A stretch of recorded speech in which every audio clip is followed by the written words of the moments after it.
যুব সম্প্রদায় হলো সমাজের খুঁটি, উম্মতের সকলের বলতে পারি রক্ষক, ইসলাম ধর্মের বাহক। যুব সম্প্রদায় হলো একজন শুধু পরিবারের বাহক নয়, পুরো সমাজকে গড়ে তোলার একটা বড় শক্তির নাম হচ্ছে যুবক। এই যুবক বয়সটা আল্লাহ পাক রব্বুল আলামিন এত পছন্দ করেন, অথচ আজ যুবকদের চারিপাশে, বিশেষ করে যুবক ভাইদের চতুর্দিকে এমন কিছু ফিতনার পাহাড় দাঁড়িয়ে আছে যে একজন নিষ্ঠার সাথে, আস্থার সাথে, বিশ্বাসের সাথে একটা যুবক যদি নিজেকে চরিত্র গঠনের মাধ্যম দিয়ে সুন্দরভাবে জীবনযাপন করতে চায়, সেটাও কিন্তু সম্ভব হচ্ছে না। কারণ ফিতনার জালে, ফিতনার বেড়াতে এমনভাবে ঘিরে আছে যে নিজেকে দূরে রাখতে পারছে না।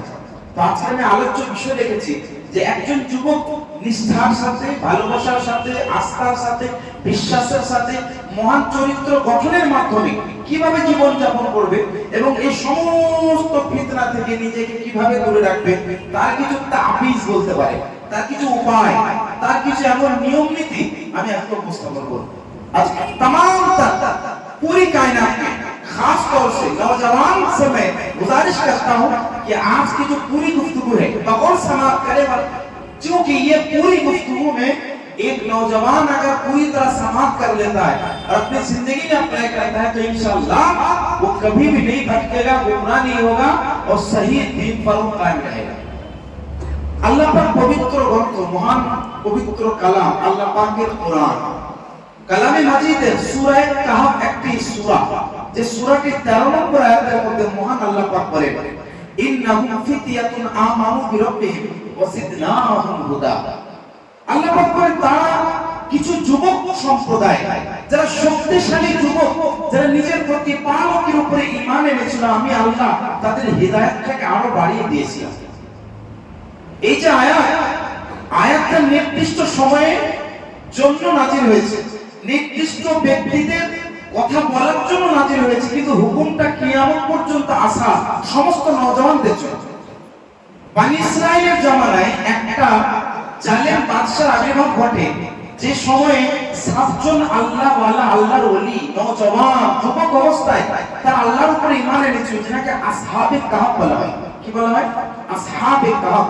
যারা শক্তিশালী যুবক ছিলেন, জালিম বাদশার অত্যাচার জুলুমকে সহ্য করে, জালিম অত্যাচার বাদশাকে সমস্ত রকমের জুলুমকে অ্যাভয়েড করে এক আল্লাহর উপরে বিশ্বাসী হয়ে তারা জালিম বাদশা থেকে দূরে সরে গিয়ে এক আল্লাহর ধ্যানে মগ্ন ছিল।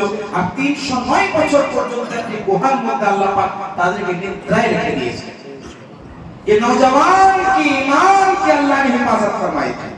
তো এই যে এখানে আয়াতে পাকের মধ্যে আল্লাহ পাক ফিতয়াতুন শব্দের বাংলা অর্থ হয় শক্তিশালী যুবক। আল্লাহ পাক এই আয়াতের মধ্যে বিশেষভাবে কিয়ামত পর্যন্ত আসা, আবির্ভাব ঘটা সমস্ত যুবকদেরকে আল্লাহ পাক মেসেজ বা বার্তা দিলেন যে যুব সম্প্রদায়ের যুবককালে যদি আল্লাহর উপরে প্রকৃত ঈমান আনে, বিলিভ করে, বিশ্বাস করে, মহান আল্লাহ পাক তার ঈমানকে রক্ষা আল্লাহ পাক করবেন। আমরা সকলেই জানি আর বর্তমানে এই আয়াতটি শোনার পরে, অনুবাদটি শোনার পরে, তাফসীরটা শোনার পরে অনেক হয়তো ভাববে হুজুর সেই সময় জালিম বাদশা ছিল, একজন বাদশা জুলুম করার জন্য দণ্ডায়মান ছিল। কিন্তু এমন একটা সময় এখন মানুষের হাতে হাতে জালিম ধরে আছে, মানুষের হাতে হাতে আজ শয়তানকে নিয়ে আছে। বলবেন কিভাবে? আজ mobile, internet, social media, games, reels, বিভিন্ন ধরনের আপনার সিরিজ, মুভিজ, বিভিন্ন ধরনের অশ্লীল ভিডিওস এর মাধ্যম দিয়ে একজন যুব সম্প্রদায় যে মহান চরিত্রকে গঠন করবে, তার চরিত্রকে নষ্ট করছে, তার নৈতিকতাকে নষ্ট করে দিচ্ছে। একজন মানুষ অনৈতিকভাবে চ্যাটিং, মেসেজিং, বিভিন্ন ভাবে লিপ্ত হয়ে নিজের এই যে যুবক মহা সময়টা, উত্তম সময়টাকে পরিপূর্ণভাবে নষ্ট করে দিচ্ছে। তো আজ একজন যুবক হিসেবে আপনাকে একজন যুবক হিসেবে আপনাকে বক্তব্যগুলো শুনতে হবে এবং অ্যাপ্লাই করতে হবে। সেটা কি? যারা বাবারা রয়েছেন, চাচার বয়স রয়েছে, এই বক্তব্যগুলো আপনাদের ছেলেদের জন্য কার্যকারী হবে। আপনারা যদি দু একটি কথাকে তাদের কানের মধ্যে দিয়ে দিতে পারেন। তো আল্লাহ পাক রব্বুল আলামিন পবিত্র কোরআনে বিশেষ করে যুবক ভাইদের সম্পর্কে এই আয়াতের মধ্যে বার্তা এবং মেসেজ দেন। মনে রাখবেন আল্লাহ পাক রব্বুল আলামিন পবিত্র কোরআন শরীফে একটি আয়াত বর্ণনা করেন। আয়াতটি প্রকাশ করে সূরা নূর আয়াত নম্বর 23 এবং 33। আল্লাহ পাক বলেন কুল লিল মুমিনিনা ইয়াগুদ্দু মিন আবসারিহিম, হে নবী আপনি মুমিন মুসলমান পুরুষদেরকে নির্দেশ করুন তারা যাতে নিজের চক্ষুগুলো সংযত রাখে। আজ সোশ্যাল মিডিয়া আসার পরে, ইন্টারনেট আসার পরে, মোবাইল হাতে পাওয়ার পরে মানুষ নোংরা অশ্লীল ভিডিও অনিচ্ছাকৃতভাবে দেখে নিচ্ছে। ভিডিওর মাধ্যম দিয়ে নিজের চক্ষুর হেফাজত হয় না, বরং এই চক্ষুর মাধ্যমে নোংরা এই সমস্ত অশ্লীল ভিডিওগুলো দেখে নিজের সময় তো নষ্ট, তার সাথে সাথে নিজের চরিত্রকে নষ্ট করছে। আমি একটি হাদিস শরীফ আপনাদের সামনে শোনাই। ইমাম হাকিম আল মুস্তাদরাকের মধ্যে উনি বর্ণনা করেন একটি হাদিস। আল্লাহর নবী সাল্লাল্লাহু আলাইহি সাল্লাম ইরশাদ করেন আন-নাদরাতু সাহমুম মিন সিহামি ইবলিস, আন-নাদরাতু সাহমুন মাসমুমুম মিন সিহামি ইবলিস। এই যে চক্ষু মানে দৃষ্টি, এটা হচ্ছে শয়তানের একটা বিষাক্ত তীর। यानी शैतान चाहता है जैसे कोई नौजवान अपनी आंख की हिफाजत नहीं करता है, कोई बुरी चीज को देख लेता है, फौरन शैतान उसके दिल में वसवसा डाल देता है। একটা যুবক ভাই, একজন নওজওয়ান যখন নিজের দৃষ্টির হেফাজত করে না, চক্ষুর হেফাজত করে না, সেটা ইন্টারনেটের মাধ্যমে হোক, মোবাইলের মাধ্যমে হোক, অফলাইনে হোক, বিভিন্ন ভাবে হোক, নিজের চক্ষুর যখন হেফাজত করে না, তার মধ্যে শয়তান একটা কামনা তৈরি করে দেয়। তখন খারাপ বা নোংরা এবং অশ্লীল বা পাপ এবং হারাম কাজের দিকে তাকে ঠেলে দেয়। একটা নওজওয়ান বুঝতে পারে না, অথচ পবিত্র কোরআন কালাম ইলাহি আল্লাহ পাক বলেন ওয়ালা তাকরাবুজ জিনা ইন্নাহু কান ফাহিশাতাও ওয়া সাআ সাবিলা। আল্লাহ পাক বলেন তোমরা কখনোই অশ্লীল কাজ জিনার নিকটে পর্যন্ত যেও না, কারণ এটা সবথেকে নোংরা পাপের কাজ। অনেক সময় মানুষ মনে করে, অনেকে হয়তো ভাবে, আমি এটা নিয়ে অনেকবার বলেছিলাম, ফিজিক্যাল রিলেশনশিপ তো শুধু জিনা বা ধর্ষণ বা নোংরা বা পাপ নয়। এই ধরনের কামনা, কল্পনা, পরিকল্পনা, চিন্তাধারা দেখা এবং ভাবা এই সবটাই হচ্ছে জিনা এবং হারাম। আল্লাহ পাক কোরআনের মধ্যে বলেছেন। কিন্তু আজ বর্তমানে আমাদের সবথেকে নওজওয়ানদের সামনে বড় ফিতনা এটা, সবথেকে বড় ফিতনা এটা, তারা চক্ষুর হেফাজত করতে পারে না, দৃষ্টি হেফাজত তারা করতে পারে না, যার কারণে নানান ভাবে নোংরা কাজ, নানান ভাবে অশ্লীল কাজ করতে শয়তান তাদেরকে ঠেলে দেয়। মনে রাখবেন এই যে এই সময়কালটা, এই সময়টা আমাদের জন্য এত গুরুত্বপূর্ণ সময়, যে সময়টাতে একজন নওজওয়ান হিসেবে আমাদের প্রত্যেককে কালাম ইলাহি কোরআনে মাজিদের উপরে বিশ্বাস করে তার উপর আমল করা দরকার। এটা একটা বড় ফিতনা। দুই নম্বর ফিতনা হলো সময় অপচয় করা। একটা যুবক ভাই, একটা নওজওয়ান তার সময় কিভাবে পেরিয়ে যাচ্ছে সে বুঝতেই পারে না, কিভাবে সময়টাকে অপচয় করছে সে বুঝতেই পারে না। সে ইচ্ছাকৃত ভাবে হোক অনিচ্ছাকৃত ভাবে হোক, কিভাবে যে তার সময়টা তার কাছ থেকে অতিবাহিত হয়ে যাচ্ছে বুঝতে পারে। এটা वक्त को जाया करना गोया कि आज का फैशन हो गया। आज का हर नौजवान, चाहे एक दिन बुध का दिन हो, मंगल का दिन हो, सोमवार, हर रोज ऐसा होता है कि उसके लिए वक्त को जाया करना एक फैशन बन गया। মনে রাখবেন আমাদের সবার জন্য একটা গুরুত্বপূর্ণ বিষয়, সময়কে যদি আমরা অপচয় ভাবে করে দিই, আল্লাহ রাসূলের একটা হাদিস আছে সহিহুল বুখারীর হাদিস। আল্লাহ রাসূল সাল্লাল্লাহু আলাইহি ওয়াসাল্লাম বলেন নি'মাতানি মাকবুল ফীহিমা কাসীরুম মিনান নাস আস-সিহহাতু ওয়াল ফারাগ। দুইটি এমন বড় নিয়ামত যে দুইটি নিয়ামত থেকে অধিকাংশ মানুষ অবহেলিত। दो नियमतें ऐसी हैं जिन दो नियमतों से अक्सर लोग गाफिल हैं। as-sihhatu wal faragh, একটি হচ্ছে সুস্থতা আর একটা হচ্ছে অবসর সময়, यानी सेहत और वक्त यानी टाइम। आज বর্তমান সময় রিলস দেখতে দেখতে মানুষের রাত পেরিয়ে যায়। আজ মানুষ মুভিজ দেখতে দেখতে 4 ঘন্টা 5 ঘন্টা এমনি পেরিয়ে যায়। আজ নওজওয়ান একটা সিরিজ দেখতে দেখতে শুরু থেকে শেষ পর্যন্ত, শেষ না হওয়া পর্যন্ত বন্ধ করে। আমার কাছে অনেক খবর আছে, অনেকে এরকম বলে হুজুর এরকম অভ্যাস আমি আছে, এরকম অভ্যাসটা আমি কিভাবে দূর করা, এগুলো এমনি এমনি বোঝা যায় না, এমনি এমনি শোনা যায় না। অনেক এরকম অবসেশন, অভিযোগ নিজের আত্মার উপরে করে। মনে রাখবেন নিজের আত্মার উপরে, নিজের নফসের উপরে, আত্মার উপরে অভিযোগ করার আগে নিজে আপনি ভাবুন, নিজে আপনি চিন্তা করুন, নিজে আপনি নিজের দিকে ঝেঁকে তাকান, তাকিয়ে দেখুন নিজের অন্তরের দিকে আপনি কি করছেন। আর সারা রাত্রি ধরে মানুষ mobile, game, reels, internet, social media, Facebook, Messenger মানে অশ্লীল অনৈতিক চ্যাটিং মেসেজের মধ্যে লিপ্ত হয়ে নিজের সময়টা নষ্ট করে দিচ্ছে। এত মহান সময়, যে সময়টার সম্পর্কে আজ নওজওয়ান একেবারে অজ্ঞাত। আজ এই সময় কিন্তু দ্বিতীয়বার ফিরে আসে। আজ অনেকে জানেন এত নোংরা কাজে আমরা লিপ্ত হয়ে যায়। এটা একটা দুইটা বাড়ির ব্যাপার নয়, 99.99% মানুষের বাড়ির এইরকম সমস্যা। 99.99% মানুষের বাড়িতে এইরকম সমস্যা বা প্রবলেম। তার বাবা দেখছে আমার ছেলে কথা শুনলে কেন রাতে ঘুমাই, আপনি বললে তো সে জিজ্ঞেস করবে, আপনার কথা তো কানে যাবে না। রাতে ঘুমাই, আপনার কথা তো কানে দেবে না। আপনি কিছু একটা কথা বলবেন, সে অনৈতিক বাক্য লাভ করবে। কেন? কারণ তার মাইন্ড ঠিক নেই, তার মন শান্ত নেই, তার ব্রেন শান্ত নেই। কেন? কারণ মানসিকভাবে সে সুস্থ নেই, সে মানসিকভাবে রোগী, সে মেন্টাল পেশেন্ট, কিন্তু সে নিজেকে হয়তো বলছে না, কিন্তু সে একজন রোগী, আত্মার রোগী, রুহের রোগী, নফসের রোগী, কিন্তু সে বলছে না। কারণ সে জানে না যে একজন রোগী। একজন রোগীর ঔষধের প্রয়োজন হয়। যখন জ্বর বেড়ে যায়, কাঁপতে লাগে, তখন ঔষধ দিতে যায়। যখন সর্দি নাক দিকে ঝরতে লাগে, তখন ঔষধ দিতে যায়। কিন্তু মানসিকভাবে যে আমরা এত ডিপ্রেসড, এনজাইটি ফিল করছি, এত যে প্রবলেমের মধ্যে, টেনশনের মধ্যে, মানসিক রোগের মধ্যে যুক্ত, কিন্তু বলেই না বাড়িতে আমি রোগী। কেন? সারা রাত্রি ধরে রেস্ট দেখছে, এটা রোগ নয়। 10টার সময় বা 11টার সময় খাওয়া দাওয়া কমপ্লিট, একদম আজান পর্যন্ত মুভি দেখছে, এটা রোগ নয়, এটা ফ্যাশন, এটা নাকি তার একটা অভ্যাস। মনে রাখবেন, এটা অভ্যাস নয়, এটা কোনো অভ্যাস, কোনো আদত বা কোনো স্বভাব নয়। ইট ইজ নট ফ্যাশন, এটা কোনো ফ্যাশন নয়, এটা হচ্ছে এক ধরনের রোগ। আপনাকে চিন্তা করতে হবে, you have to think about yourself. চিন্তা করুন, ভাবুন আপনার মধ্যে কি রোগ আছে, এটা রোগ, ভাবতে হবে। এখানে যে সমস্ত বাবারা চাচারা আছে, নিজেদের সন্তানদেরকে বলুন যে ভাবো, তুমি চিন্তা করো, তোমার মধ্যে রোগ আছে, এটা তোমার ফ্যাশন নয়, এটা রোগ। আর মানুষ অধিকাংশ এরকম নোংরা কাজের মধ্যে লিপ্ত। এটা একটা বারের কথা নয়, প্রত্যেকবারের সমস্যা। আর 10 বছর, 11 বছর, 12 বছর আল্লাহ যদি কাউকে নিয়ামত দিয়েছে, কেউ যদি ধনবান আছে, তার বাড়ির যদি 9 বছর 10 বছরের ছেলে হয়, সে তো 30 বছরের যুবকদের মতো কাজ করছে। এটা অবাস্তব হলেও, এটা আপনাকে অস্বীকার করলেও, আপনি না মানলেও, খারাপ লাগলেও, এটা হচ্ছে কিন্তু আমাদের এগুলো শাসন করার দায়িত্ব। আজকে যুগে কি শাসন করবেন? আর যুবকের হাতে মোবাইল, মানে পুরোপুরি ভাবে নিজেকে একদম এমন ভাবে করে তুলেছে, সোশ্যাল মিডিয়ার যুগে একটা জগৎ বানিয়ে ফেলেছে, একটা ওয়ার্ল্ড বানিয়ে ফেলেছে। মনে রাখবেন, এটা একদম বিরাট বড় আমাদের জন্য বিষাক্ত সময়। আমি নওজওয়ানদেরকে করজোরে অনুরোধ করছি,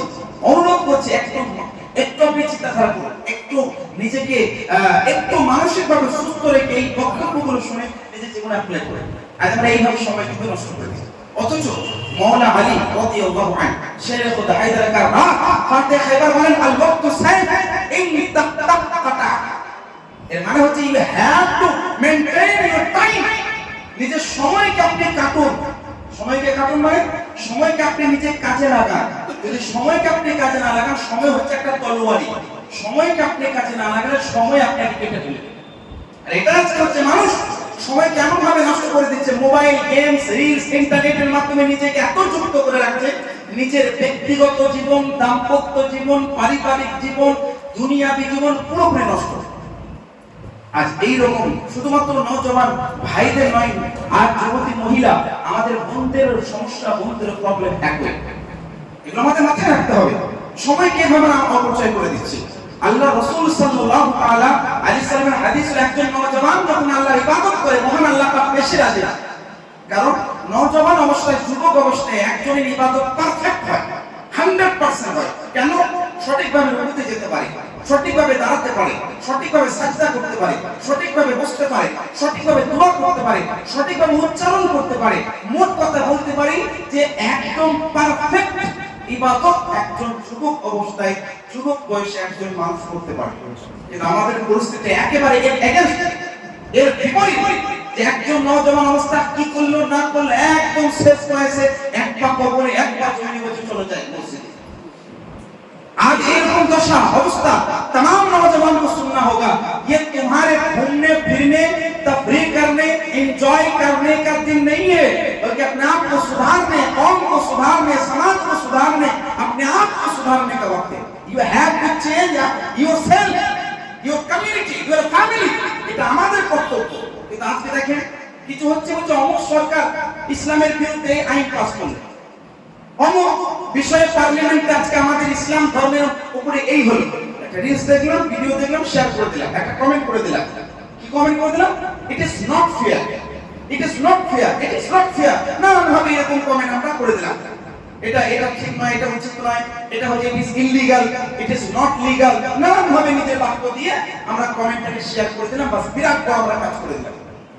ইট ইজ নট রেসপন্সিবিলিটি, এটা আপনার দায়িত্ব, কর্তব্য নয়। আপনার কর্তব্য, আমাদের কর্তব্য হলো একটাই, যে আমরা ওই সময়টাকে নিজে অনুভব করে আমরা যাতে ওইটাকে পরিবর্তন করতে পারি তার জন্য পদক্ষেপ গ্রহণ করা। আর তার জন্য পদক্ষেপ গ্রহণ করতে গেলে সারা রাত্রি ধরে মোবাইলে লিপ্ত থাকলে, গেমসে লিপ্ত থাকলে, রিলসে লিপ্ত থাকলে, মুভিতে লিপ্ত থাকলে, মোবাইল ইউজিং এর মাধ্যমে লিপ্ত থাকলে জীবনে কখনো না কোনোদিন আপনি নিজের ব্যক্তিগত জীবন পরিবর্তন করতে পারবেন, পারিবারিক জীবন পরিবর্তন করতে পারবেন না, সামাজিক জীবনকে পরিবর্তন করতে পারবেন। আজকে ধীরে ধীরে ধীরে ধীরে আমাদের সমাজে পতনের মূল কারণ হচ্ছে একটাই, কারণ আমাদের নওজওয়ান এখনো বোঝে না। বাবা বলছে আমার ছেলে তো অল্প বয়সী, বাবা বলছে আমার ছেলে তো এখন কম বয়সী, নামাজ পড়বে, ইবাদত করবে, সময় এখন হয়নি।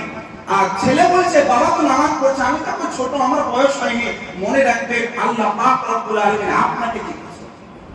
একজন নওজওয়ানের দায়িত্ব অনেক থাকে, একজন নওজওয়ান অবস্থায় একজন মানুষের অনেক কর্তব্য থাকে। আপনি জানেন আল্লাহ নবী সাল্লাল্লাহু আলাইহি ওয়াসাল্লামের পিতাকে হযরত আব্দুল্লাহ রাদিয়াল্লাহু আনহু, ওনার বিয়ে কত সালে হয়েছে জানেন? কত বছরে? মাত্র 17-18 বছর বয়সে বিয়ে করেছেন, একদম নওজওয়ান অবস্থায়। তো নওজওয়ান অবস্থায় নিজের পিঠের মধ্যে মহান সর্দার, নবীদের সর্দারকে পিঠের মধ্যে রেখে উনি জন্ম প্রদান করার সুযোগ লাভ করেছেন। নওজওয়ান মহিলা মা মেরা রাদিয়াল্লাহু আনহা 16 বছর বয়সে বিবাহ করার পরে আল্লাহ রাসূলকে নিজের পেটের মধ্যে, গর্ভের মধ্যে লালন করার সুযোগ লাভ করেছে নওজওয়ান অবস্থায়। একজন যুবক অবস্থার অনেক মহান সম্মান, মর্যাদা আল্লাহ পাক দান করেন, মর্তবা দান করেন। এগুলো আমাদের খেয়াল রাখতে হবে। নওজওয়ান অবস্থায় আল্লাহ পাক রব্বুল আলামিনের দরবারে ইবাদত করুন। একটা নওজওয়ান যিনার নাম হযরত যায়েদ বিন হারিস রাদিয়াল্লাহু আনহু, পুরো কোরআনে আচ্ছা সাহাবীদের সংখ্যা কত জানেন? 1,24,000। কত? 1,24,000 সাহাবী।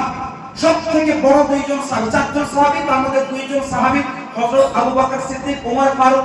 ইনাদের সাহাবী হওয়া থেকেও যদি সন্দেহ করে, অস্বীকার করে, ওই ব্যক্তি কাফের। বাকি কোন সাহাবী সাহাবিয়াতকে অস্বীকার করলে, তাদের গালিগালাজ করলে গুমরাহ, পথভ্রষ্ট। কিন্তু এই 2 জন সাহাবীর সাহাবিয়াত কোরআন থেকে প্রমাণিত। এরপরেও পুরো কোরআনে একজন মাত্র সাহাবীর নাম আছে স্পষ্ট, বাকি কোন সাহাবীর নাম নেই। সব সাহাবী জান্নাতি, সব সাহাবী আদি। কিন্তু যে বিষয়টা বলতে চাইছি, একজন মাত্র সাহাবীর নাম কোরআনে, যার নাম হযরত যায়েদ। কি নাম বললাম? যায়েদ। কোরআনে নিজের নামের জায়গা নেওয়া সহজ ব্যাপার নয়। কোরআনে মহান আল্লাহ পাক যে নওজওয়ানের নামটা নিয়েছে এমনি নয়, অল্প বয়স থেকে রাসূলের পাকের খিদমতে লিপ্ত ছিলেন। এমনকি একটি জায়গায় হারিয়ে গেছিলেন, একটি মেলার মধ্যে, একটি জায়গার মধ্যে হারিয়ে গেছিলেন। তিনি বাবা খুঁজে পায় না। 10 বছর ধরে নবী মুস্তাফার বাড়িতে খিদমতে লিপ্ত হয়েছিলেন, রাসূলের পাকের বাড়িতে। রাসূলের পাকের আদর্শ, চরিত্র, মহান আদর্শ দেখার পরে নিজে এত ইমপ্রেসড হয়, এত আনন্দিত হয়। তার বাবা যখন খুঁজে পায়, খবর পায় মুহাম্মদের বাড়িতে আমার পুত্র আছে, যখন নিতে চায় আল্লাহ নবী বলছেন তুমি যাও তোমার বাবার কাছে। তো সেই হযরত যায়েদ বলেন ইয়া রাসূলুল্লাহ, আমি আমার বাবার কাছে নয় ইয়া রাসূল, আমি আপনার কাছে থাকতে চাই। আল্লাহ রাসূল সাল্লাল্লাহু আলাইহি ওয়াসাল্লাম যখন তাকে অধিকার দিলেন, you have the right, you have the right, তোমার কাছে অধিকার আছে, you should go your home, যেতে পারো নিজের বাড়িতে, অথবা তুমি এখানেই থাকতে পারো। তো আল্লাহ রাসূলের সামনে হযরত যায়েদ বলেন ইয়া রাসূলুল্লাহ, আমি আমার বাবার বাড়িতে ফিরে যেতে চাই না, রাসূলের পাকের বাড়িতে থাকতে চাই। তো নওজওয়ান অবস্থায় 10 বছর বয়স থেকে আল্লাহ রাসূলের খিদমত করেছে। নওজওয়ান অবস্থায় মহান আল্লাহ পাক কোরআনে জায়গা দিয়েছে। একজন সাহাবী হযরত আনাস বিন মালিক রাদিয়াল্লাহু আনহু 10 বছর পর্যন্ত খিদমত করেছেন রাসূলের পাকের। নওজওয়ান অবস্থায় আল্লাহ পাক এত পছন্দ করেছেন, এই সাহাবীর বর্ণনা একাধিক রয়েছে। তো নওজওয়ান অবস্থা থেকে এমনি আমরা খেলাধুলা করার, ঘোরাফেরা করার, এনজয় করার, এই রকম ভাবে যদি আমরা মানসিক মেন্টালিটি নিয়ে আমরা যদি জীবন যাপন করি, একটা নওজওয়ান নিজেকে ধ্বংস করে দেবে, কিন্তু বুঝতে পারবে না যে তার জীবনটা নষ্ট হয়ে গেছে। আর দেখবেন নানান ভাবে পাড়ায় পাড়ায় কিছু আপনার বাড়ির ছেলে, আমার বাড়ির ছেলে, আপনার ভাই, আমার ভাই, আপনার ছেলে, আমার ছেলে, আপনার পোতা, আমার পোতা, আপনার নাতি, আমার নাতি, অনেকে দেখছেন না যে খারাপ সঙ্গীদের সঙ্গে ঘুরে বেড়াচ্ছে, খারাপ বন্ধুর সঙ্গে। বলছে হুজুর কি হয়েছে? এই যে আমার ছেলে বা আমার পোতা বা আমার অমুক ছেলের সঙ্গে ঘুরে বেড়াচ্ছে ইত্যাদি, বন্ধুর সঙ্গে, বন্ধুর পাল্লায় পরে খারাপ হয়ে গেছে। মনে রাখবেন, একটি কথা মাথায় রাখবেন, যুবকদেরকে বলছি, যে আপনারা প্লিজ এটা শুনবেন মনে, আল্লাহ রাসূল বলেন আল মারউ আলা দীনি খলিলি, একজন ব্যক্তি তার বন্ধুর ধর্মের উপরে থাকে। কি বললাম? একজন ব্যক্তি তার বন্ধুর ধর্মের উপরে থাকে, মানে তার বন্ধুটা যে দিন অবলম্বন করে সেও সেই দিনের উপরে অবলম্বিত হয়। বলবেন কিভাবে সম্ভব? আমি তো একজন সুন্নি সহিহ আকীদার মুসলমান, আল্লাহ নবীর প্রেমিক, আর ওই ব্যক্তি নবী মুস্তাফাকে গুস্তাখি করে, গালি গলজ করে, তবুও তার সঙ্গে বন্ধুত্ব। বলছেন না, আমি তো একজন সহিহ আকীদার মুসলমান। মনে রাখবেন, তোমার বন্ধু যেমন হবে তুমিও তেমন হবে, এটা আল্লাহ রাসূল বলেছেন। আপনি হয়তো বুঝতে পারছেন না, আপনি হয়তো ভাবছেন না যে আপনি কি করছেন। আপনার একজন বন্ধু সে চারিত্রিকভাবে নষ্ট, তার চরিত্র বলে কোনো জিনিস নেই, তার চরিত্রের দিক থেকে পুরোপুরি নষ্ট, নিজের সময় নষ্ট করে, নিজের চরিত্র নষ্ট করে, সর্বদা নোংরা কাজে লিপ্ত থাকে, হারাম কাজে লিপ্ত থাকে। আপনি তার সঙ্গে ঘুরবেন, আমি তার সঙ্গে ঘুরবো, তারপর বলবো না আমি ঠিক আছি। না, ইট ইজ নট পসিবল। কারণ আল্লাহ রাসূল বলেছেন আল মারউ আলা দীনি খলিলি, একজন ব্যক্তি তার বন্ধুর ধর্মের উপর অবলম্বিত হয়। কিয়ামতের দিনে এমন কিছু মানুষ হবে জানেন, কোরআনের আয়াত সূরা ফুরকান আল্লাহ পাক বলেন, ইয়া আল্লাহ, আল্লাহ পাক ওই বান্দাদের কথাটাকে নিজের কালামে বলছেন। কিছু মানুষ বলবে ইয়া ওয়াইলাতা লাইতানি আত্তাখিযু ফুলানান খলিলা। একজন ব্যক্তি বলবে হায় আফসোস, আমি অমুককে বন্ধু করতাম না যদি আগে জানতে পারতাম। সুতরাং দুনিয়াতেও বন্ধু নির্বাচন করুন এমন যে আপনাকে জান্নাতের দিকে নিয়ে যাবে। ভালো বন্ধু মানুষকে জান্নাতের দিকে নিয়ে যায়, আর খারাপ বন্ধু মানুষকে জাহান্নামের দিকে ঠেলে দেয়। সুতরাং মনে রাখবেন, নওজওয়ান ভাইদেরকে বলবো যে আপনারা নিজেরা বন্ধুও যদি কাউকে বানাবেন না, তো বন্ধু নির্বাচন করুন দ্বীনি বন্ধু, ধার্মিক বন্ধু। না চলো না একবার যাই বাড়ি বলছে না যাবো না, এগুলো হারাম কাজ, তুই বন্ধুই পেলে না। একদিন এনজয় করবে, it is enjoyment life, you have to enjoy your life. কেন? এখন যা যা আনন্দ করার পরে না, তার কারণ মরে যাবার পরে সব সুযোগ তুমি পাবে না। মনে রাখবেন, এই এনজয়মেন্টের কোনো মূল্য নেই। মহান আল্লাহ পাক জান্নাত আপনার জন্য এত আনন্দ রেখেছে, এগুলোর কোনো মূল্যই পায় না। সুতরাং এইগুলো আমাদের নওজওয়ান ভাই যারা রয়েছেন, তারা এগুলোকে খেয়াল না করে এই সমস্ত নানান কাজে লিপ্ত। আমাদের এই মেটিয়াবুরুজ কলকাতা এলাকায় আমরা সপ্তাহে একদিন হয়তো ফ্রি হয়, মানে আপনাদের কথা বলছি, বুধবারের দিন বিশেষভাবে কাজকর্ম অতটা থাকে না, একটু ঘোরাফেরা ভালো জিনিস।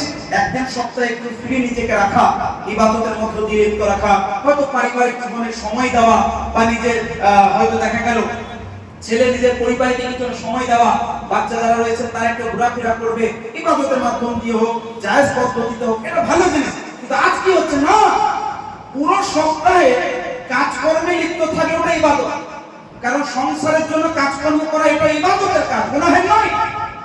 ইবাদত কাজ কখন? যদি আপনি কাজ করতে করতে নামাজগুলো না ছাড়েন, ওটা ইবাদতে গণ্য হবে। আপনি কাজ কাম করছেন পরিবারের জন্য না, রোজি ইনকাম করছেন, উপার্জন করছেন, এটা ইবাদত, এটা গুনাহ নয়। তো পুরো সপ্তাহে একটা নওজওয়ান নিজের পরিবারের উপার্জনের জন্য লিপ্ত থাকলেও ইবাদত করলো, আর সপ্তাহে একদিন হচ্ছে চলো ঘুরি, ওখানে যায় এখানে যায় ওখানে যায়, পুরো গুনাহ, মানে পুরো সপ্তাহে ইবাদতটা নষ্ট, হারাম।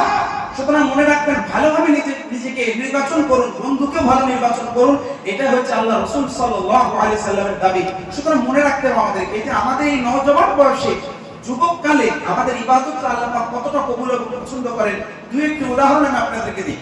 পবিত্র কালাম কোরআনে মাজিদের মধ্যে আল্লাহ পাক রব্বুল আলামিন সাহাবা বর্গদের সম্পর্কে বলেন রাদিয়াল্লাহু আনহুম ওয়া রাদু আন, অর্থাৎ আল্লাহ পাক সাহাবীদের থেকে রাজি এবং সাহাবা বর্গরা আল্লাহ পাকের কাছ থেকে সন্তুষ্ট। সাহাবায়ে কিরামের জীবনকে পড়ুন, সাহাবায়ে কিরামের জীবনকে পড়ুন, দেখুন সর্বপ্রথম যে যুবক, সর্বপ্রথম যে নওজওয়ান মাওলানা আলী রাদিয়াল্লাহু তাআলা, মাত্র 9 থেকে 10 বছর বয়সে একদিন নওজওয়ানের শুরুতে, নওজওয়ান হচ্ছেন যুবককালে, সর্বপ্রথমে ইসলাম গ্রহণকারী মাওলানা কায়নাত। এই শিক্ষা নিতে হবে। আমরা জাজবায়ে আলী কেন নিজের মধ্যে পয়দা করছি না, জাজবায়ে ইবলিস, জাজবায়ে শয়তান নিজের মধ্যে রাখছি, অথচ জাজবায়ে ওমর, জাজবায়ে আলী, জাজবায়ে হায়দারি নিজের অন্তরের মধ্যে তৈরি করি না। সুতরাং মাথায় রাখতে হবে যে আমরা মুসলমান, অ্যাজ এ মুসলমান আমাদের অনেক রেসপন্সিবিলিটি, অনেক দায়িত্ব, অনেক কর্তব্য আছে। আজ দেখবেন বিশেষভাবে, আমি যে একটি কথা বলি, আজ বিশেষভাবে দেখবেন এসআইআর হচ্ছে না, স্পেশাল ইন্টেনসিভ রিভিশন, মানে এক ধরনের বলতে পারেন যে এইটার মাধ্যম দিয়ে কে নাগরিক, কে নাগরিক নয়, কে আসল নাগরিক, কে নকল নাগরিক, তার পরিচয়ের জন্য এটা একটা এসআইআর করা হচ্ছে না, হচ্ছে না। সবাই ফর্ম কিনে ভরবেন, কেউ অবহেলা করবেন না, এটা আমাদের আপনাদের অধিকার। কি করলো না করলো, হবে কি হবে না পরের কথা, কিন্তু আমাদের আপনাদের অধিকার, আমরা এই ভারতের নাগরিক। এটা করবেন সবাই, এটা আমি আপনাদের সবাইকে অনুরোধ করব। তবে এসআইটা অ্যাকচুয়ালি কিন্তু ওই যে সিএ এনআরসি করব বলছিলেন, এটা নিয়ে একটা আলোচনা রাখবো ইনশাআল্লাহ। এই এসআইআর দেখবেন একটা ফর্ম দেয়, যে ফর্মের মধ্যে বিভিন্ন কথা উল্লেখ থাকে। বিশেষভাবে আমি যেটা খবর পেলাম, কিছু কিছু জায়গায় ওই এসআইআর দুইটি ফর্ম থাকে, একটা মানে ফ্রন্ট সাইড, একটা ব্যাক সাইড। ওই যে ব্যাক সাইডে ফর্মটা কিন্তু দিচ্ছে না, কারণ ওখানে এমন কিছু শর্তনামা উল্লেখ করা আছে যে শর্তনামাটা আপনি করলে নিজে বুঝতে পারবেন। কারণ এটা অ্যাকচুয়ালি করার কারণ হচ্ছে ওই যে সিএর সমাজে বিশেষভাবে অমুসলিম ব্যক্তিদেরকে নাগরিকত্ব দান করবে, এবং মুসলমান যদি কেউ বাইরে থেকে এসে তাহলে তাদেরকে নাগরিকত্ব বা সিটিজেনশিপ দেওয়া হবে না, তার কিছু উল্লেখ আছে। আমি এটা নিয়ে বিস্তারিত আলোচনা পরে করব। যে বিষয়টা আমি বলতে চাই, আজ আমরা নওজওয়ান, আজকে যুবক আমরা কি করছি?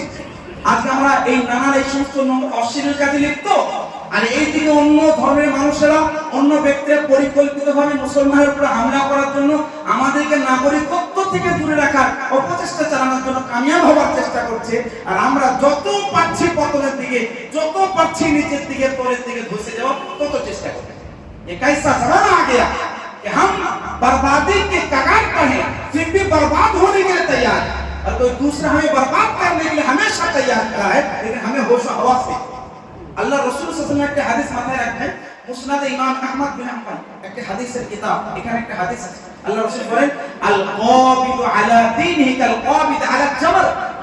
আল্লাহ রাসূল বলেন, ফিতনার সময়ে এমন একটি সময়কাল তোমাদের সামনে আসবে, ফিতনার সময়ে, যে সময়ে একটা আগুনের আঙ্গারকে ধরে রাখা যেমন কষ্টদায়ক, তেমনি একজন মুসলমানের ঈমান এবং ইসলামকে ধরে রাখা কঠিন হবে। আপনি মিলিয়ে নিন এই হাদিসটাকে, মিলিয়ে নিন। আমি বলবো এই বর্তমান সময়ে হাদিসটা পুরোপুরিভাবে সত্যায়ন হচ্ছে, বাস্তবায়ন হচ্ছে। কেন? আজকে এই রকম পরিস্থিতি দেখবেন, একজন নওজওয়ান ভাইকে যদি বলা হয়, ভাই তুমি নামাজ কেন করো না, ইবাদত কেন করো না, রোজা কেন রাখো না, তুমি সুন্নাতের উপর আমল কেন করো না, নানান ভাবে কিন্তু আমাদেরকে রেসপন্স দেয়, নানান ভাবে উত্তর দেয়, নানান ভাবে কথা বলে। মনে রাখবেন, এইগুলো আমাদের মাথার মধ্যে রাখতে হবে। একজন নওজওয়ান কলেজে গেলে পাই, কেউ বলছে হাই হ্যালো, তো বলছে হাই হ্যালো। আমি বলছি ভাই, তুমি যদি আসসালামু আলাইকুম, মুসলমান ভাই তোমার বন্ধু যারা আছে কলেজে, আসসালামু আলাইকুম বলে যদি সম্বোধন করো, তোমার ইসলামের উপর আমল হলো, গ্রিটিংটাও হলো, কলেজে যার সঙ্গে সাক্ষাৎ হলো তার সঙ্গে ভ্রাতৃত্বটাও বজায় থাকলো, হ্যাঁ কি না? কিন্তু আমরা কি না আসসালামু আলাইকুম বলে লজ্জা লাগবে, লজ্জা লাগবে, লজ্জা বোধ। এটা আমি আপনাকে বলছি, আমার নিজের পার্সোনাল লাইফ সম্পর্কে আপনাদেরকে শেয়ার করছি, নিজের এক্সপেরিয়েন্স, নিজের অভিজ্ঞতা।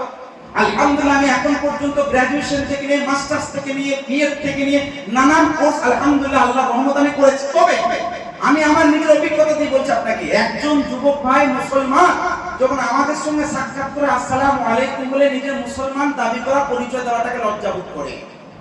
আর একজন অমুসলিম সে হাই হ্যালো খুব করছে, বুঝলেন, তাদের মাঝে একজন মুসলমান আসসালামু আলাইকুম বলে গ্রিটিং এর মাধ্যম দিয়ে সাক্ষাৎ করবে না, কারণ তাকে লজ্জা লাগবে। একজন অন্য ধর্মের মানুষ নিজের ধর্ম প্রচারে যদি এইরকম লজ্জাবোধ না করে, আপনি কেন করবেন? আমি বলছি আপনি কলেজে গিয়ে ধর্ম প্রচার করুন, আমি বলছি আপনি স্কুলে গিয়ে ধর্ম প্রচার করুন, আপনার নিজের ব্যক্তিত্বটাকে গঠন করুন। আপনি কি, আপনি কে, আপনার পরিচয় কি, এটা আপনাকে রাখুন বোঝায়। আজ আমরা নিজের পরিচয় হারিয়ে ফেলেছি, আজ আমরা নিজের সমাজের পরিচয় হারিয়ে ফেলেছি, নিজের পরিবারের পরিচয় হারিয়ে ফেলেছি, দুনিয়াতে পরিচয় হারিয়ে ফেলেছি, দেশের মধ্যে নিজের পরিচয় হারিয়ে ফেলেছি। এটা নিয়ে ঘন্টার পর ঘন্টা আলোচনা করার সময় দরকার। আমি সংক্ষিপ্ত কয়েকটা ইঙ্গিত আপনাকে দিয়ে দিচ্ছি। একটা সমাজে, একটা বিবাহের অনুষ্ঠানে নিজে যদি টুপি পরে যেতে চাই, নিজের লজ্জা বোধ হয়। কেন? কারণ আমি মুসলমান, এটা পরিচয় দিতে আমাকে লজ্জা লাগছে। কোন অফিসিয়াল কাজে, কোনো জায়গায় যদি যাই, নিজের একটা ইসলামী লিবাসের মধ্যে নিজেকে লজ্জা লাগছে। কেন? অনেক আমাদের যারা পার্টনার রয়েছেন তাদের সঙ্গে সাক্ষাৎ করতে নাকি লজ্জা লাগে। নাউজুবিল্লাহ। আমি বলছি আপনি যান, আমি এখানে বোঝাচ্ছি আপনাকে আমাদের মেন্টালিটি কেমন, যে আমরা নিজের ধর্মের উপরে আমল করা, পালন করাটাকে একটা লজ্জাবোধ ভাবে আমরা নিজে ইসলামকে ছেড়ে দিচ্ছি। অথচ আমাদের এইগুলো মাথায় রাখা দরকার। আমি বারবার বলবো, যে have to think about yourself, about your religion, about your community. নিজের সমাজ, নিজের ধর্ম, নিজের ব্যক্তিত্ব সম্পর্কে চিন্তা করুন, তাহলে বুঝতে পারবেন যে আমরা এই মুহূর্তে কোন জায়গায় পৌঁছে গেছি আর কিয়ামত কতটা নিকটে আমাদের কাছে আছে। সুতরাং আমাদের মাথায় রাখতে হবে। আমি বিশেষভাবে আজকে আমি এই জুমার দিন যেহেতু লম্বা আলোচনার সময় না, জলসার স্টেজ হলে আমি ঘন্টার পর ঘন্টা এটাকে নিয়ে আপনাদেরকে কোরআন হাদিস দিয়ে বোঝাতাম যে আসলে আমাদের কর্তব্য কি, করণীয় কি, বর্জনীয় কি, বর্তমান সময়ে কোন কোন ফিতনা আছে, কোন কোন ফিতনা থেকে কিভাবে বাঁচবেন, আলহামদুলিল্লাহ তার উপায় আমার কাছে আছে, যে বলতাম। কিন্তু জুমার দিন এতটুকু আপনাদের জন্য যথেষ্ট আমি মনে করি। আপনারা মনোযোগ দিয়ে একটু শুনলেন, আলহামদুলিল্লাহ আল্লাহর অশেষ করুণা এবং কৃপা এবং শুকরিয়া আদায় করি এবং আল্লাহর কাছে দোয়া করি আল্লাহ পাক আমাদের সমস্ত নওজোয়ান যুবক ভাইদেরকে জজবায়ে উমর প্রদান করুন, জজবায়ে আলী প্রদান করুন, জজবায়ে আবু বকর সিদ্দিক প্রদান করুন, জজবায়ে উসমান আমাদের উপরে নাযিল করুন। আল্লাহ সাহাবায়ে কেরামের মতো জজবা আমাদের নওজোয়ানদের অন্তরের মধ্যে প্রতিষ্ঠিত করুন। আমিন। আখিরু দাওয়ানা আলহামদুলিল্লাহি রাব্বিল আলামিন। আমি কয়েকটি কথা